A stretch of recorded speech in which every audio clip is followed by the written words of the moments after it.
You're stranded at sea and getting thirsty. Water fills the horizon, but you know you're not supposed to drink it.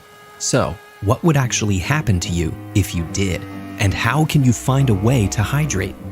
The danger in drinking salt water lies at the cellular level. To maintain their structural integrity, your body's cells match the concentration of certain ions like salt within their membranes with the concentration outside of them. In your bloodstream, for instance. Seawater is about 4 times saltier than your blood. So when it's ingested, the fluid outside your cells becomes much saltier. To relieve the resulting pressure difference, water flows out of your cells. Your kidneys use this water to begin removing the excess salt, but they require much more fresh water to actually flush it all out. Consuming enough seawater without any fresh water can lead to salt poisoning. The effects can be devastating as the body's cells lose water and contract. This can cause tissues to shift and rupture and fluids to collect in critical organs. Overall, drinking seawater only makes things worse. Survival depends on finding or creating fresh water. In the 4th century BCE, Greek philosopher Aristotle described 2 main modes of seawater desalination, which are still used today.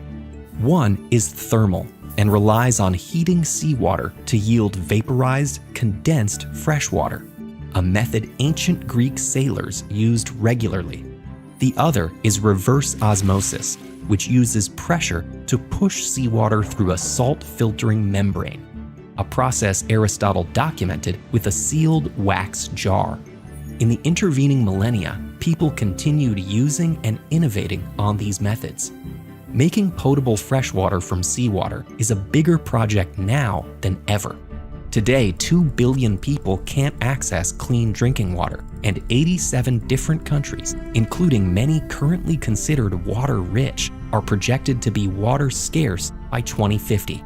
As of 2022, the world's largest desalination plant turned over 2 billion liters of salt water into drinkable freshwater every day using mostly thermal technology. But this method has drawbacks.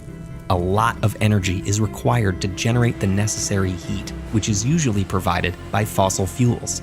Thermal desalination plants also produce considerable waste in the form of brine, ultra-concentrated salt water that can be harmful if simply returned to natural bodies of water.